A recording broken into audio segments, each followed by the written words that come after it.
Hey, middle school, how you doing? It's Mr. V here coming at you with a new video. Wanted to get one in before the break, and I was thinking about what I could talk to you guys about, and it came to me. It came to me. I am constantly encouraging students year after year to be active learners. And, you know, uh, I know what that means to me for sure when I say that, and I do my best to explain it to you guys when I do bring it up.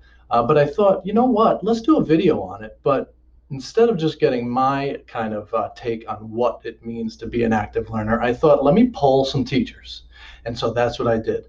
Sent an email to a couple teachers, maybe 10 teachers across all three grades, some general ed teachers, some special ed teachers, all kinds of teachers. And I asked them, hey, what does it mean to be an active learner? Because I think we all agree that that is a term that would describe a student that would do well in middle school. But what is it? And what does it mean to you? And so that's what I did. And so now I think I have 10 tips, 10 things to share that describe what it means to be an active learner. And, before I get into these, I don't expect that you will automatically possess all 10 of these qualities. But if you can take a look, listen to the list, and maybe apply one or two of these things, that can only help you. It's only going to make you a better student. All right. So don't get overwhelmed by the list. Listen to what I have to say, pick something out, and try it for a week. See how it feels. See what happens. See what kind of results you get. Okay. So without further ado, let's get into it. So what is an active learner? So the first characteristic that most people of the teachers, most of them said was participation, right? It's pretty obvious, right? Like the more you participate in the class discussion, the more engaged you will be, and the more likely you will be to understand the material and retain the material, right? So just classroom participation. And I always tell kids, make it a goal to participate one time in a class, every class, one time, right? When you walk into that class, you are going to look for an opportunity to participate. You're going to actively look for an opportunity to participate. And we know that that could come in lots of different ways. It could be asking a question, it could be clarifying something, it could be adding something to the discussion, lots of ways to participate. The second thing, question asking. This is important, and it's a tough one. We all have questions. I know we do, and a lot of times we don't ask them. I know it's not easy to raise your hand in class or on the computer and feel like all eyes are on you, and wondering what people think. Do people think that's a stupid question? Did someone already ask that question and I maybe wasn't focused during that? Are they going to laugh at it? How will the teacher react, right? You need to get kind of beyond all that. And if you have a question, answer it. And if you get an answer to the question that you don't understand, you need to ask it again or ask the teacher to explain it in a different way. And if you still don't understand it, then you need to write your question down and go find the teacher after school or email them. All right. It's important to get those questions answered, because if you don't get them answered and you try to do the homework, you're probably going to struggle, right? So get the questions answered when you have them. The next one is kind of general, but bring a strong effort, right? Bring a strong effort to the class. That's important. And what does a strong effort look like? I don't know. Are you somebody that's just trying to like get through the assignments, just get them done, race through it as quickly as you can so you can have a minute to relax before the teacher moves on to the next thing? Or are you somebody that's trying to do your best work all the time? I know it's hard to bring 100% effort all the time. It's hard. We're human, and I get it. But just ask yourself simply, and you can be honest inside your own head. You don't even have to say it out loud. Are you bringing a strong effort? Are you even close to bringing your best effort during each 40-minute class? And if the answer is no, then chances are you can implement some of these things on the list, and that'll help. Okay. Next thing, and I really liked this one. I think this one might have come from Mrs. Smith, science teacher.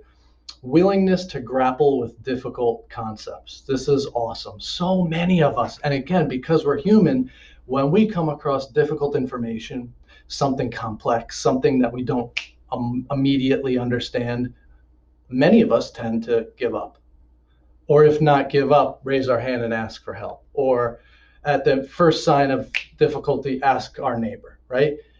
When I think a better approach would be when we come across something difficult, instead of doing all of those things, dig in a little bit harder and try to figure it out, right? Maybe go back in your notes, read back in the textbook a little bit, think about it, pause, take a second, grapple with it, wrestle with it, see if you can figure it out. And then if you can't, don't give up. Don't give up there. Then you ask the teacher, maybe you ask a friend, right? Then you keep pursuing that information so that you can get a better understanding. So willingness to grapple with tough concepts and not giving up. The next one, self-advocacy. Okay, what does that mean? Well, I guess it kind of means like communicating with your teacher, right? If you have a problem, if you have a question, if you have an issue, you don't understand something, advocating for yourself, communicating on your own behalf, right? Don't be so quiet, communicate your needs to your teacher or to your guidance counselor or if you're uncomfortable doing that, then communicate your needs to your parent so your parent can communicate your needs to a teacher. Because many kids don't do this because I think they think the teacher's not going to receive it well, they're not going to care, they're not going to help me, they're not going to accommodate me in this way. But I think what you'd find is if you did advocate for yourself, if you did communicate early on whenever there's a problem, you'd find that there's usually a solution. And you might not know what that solution is, but if you can get the adults around you involved early on when there is a problem, I think you'll find that there are solutions to most problems, and we are willing and wanting to help. All right, so self-advocate, communicate. The next one, this one's a really good one. Sometimes students struggle to get excited about the curriculum, and I get that, right? We have to take these classes. It's not like you're hand selecting courses that you're interested in. But if you can try, right, make a very intentional effort to make connections to the material, you're going to find that you might just be able to almost like trick yourself into getting excited about the material. Find a way, intentionally seek out a way to make a connection to the information that's being taught. Try to connect with it. Don't just shut your mind off and say, I hate science, I'm not into it. Listen to what the teacher's saying and try to make a personal connection, maybe to an experience you had, an experience you want to have, something. Make a connection, make it personal a little bit, because then you might be able to get excited about it. And when you're excited about something, you tend to be more engaged. You tend to absorb and retain the information better. So that's a good one. The next one is to be prepared, right?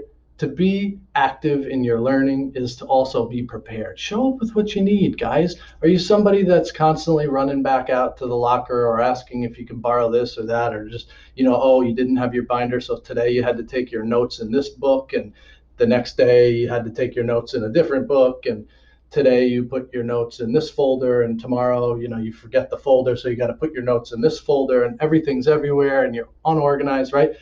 Be prepared with what you need, and that takes a little bit of planning. And I know that planning is hard. It's not our strength oftentimes, but if we can take a second, plan a little bit, and be prepared in class with what we need, we are going to do better. We're going to be more engaged, and we're going to do better. The next one, this was a good one. This one is obvious and simple and in general, but have a positive attitude. Go into your class with a positive attitude, all right? And that may require you to talk to yourself a little. You might be a little intimidated by that math class, the information you're learning, or you might not enjoy what you're learning in this class or that class, but go in with a positive attitude. Go in there looking for a way to make that class enjoyable, right? And the more involved you can get in the lesson, the easier I think it will be to have a positive attitude. So work on trying to have a positive attitude and bring that with you to the class. Next one came from Mr. Carey, and I really like this one. It is a willingness to move from one activity to another in class. So instead of lugging yourself to this activity and lugging yourself over here and dragging yourself over here, be ready and willing to move from note taking 1 minute to quiet reading the next minute to group work the next minute, back to listening to the teacher instruct, over to reading, over to, right? In class, there's oftentimes lots of different things that go on, right? And being ready to move and learn in different ways is something that's great.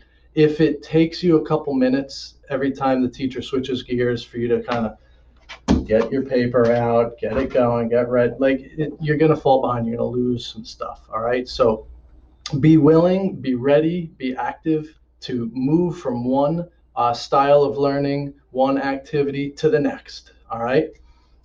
And the last thing came to us from Mr. Brzezowski, eighth grade science teacher. And this was an interesting one. He said metacognition, metacognition.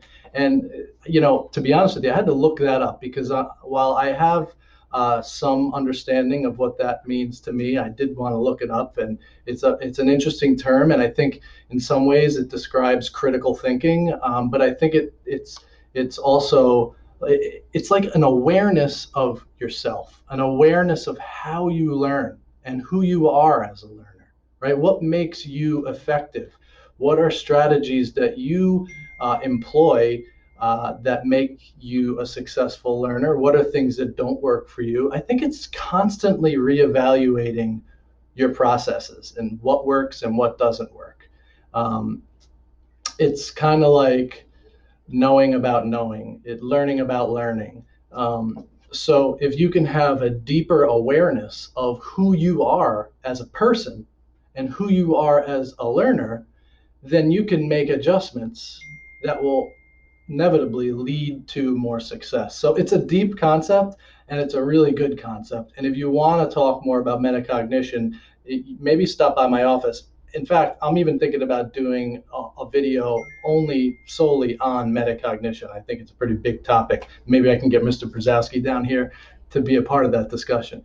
Anyway, those are 10 tips, 10 things that you can focus on. Try them out, guys. These 10 tips will lead to success. I guarantee it. If you can put any one, any two, any combination of these things into place on a consistent basis, you are going to experience success. I just guarantee that. So I would love to hear your thoughts on the video. If you have any comments or any other things that you can add that work for you, I would love to hear them. Leave a comment, like the video, subscribe to the channel. But until the next time, stay motivated, everybody.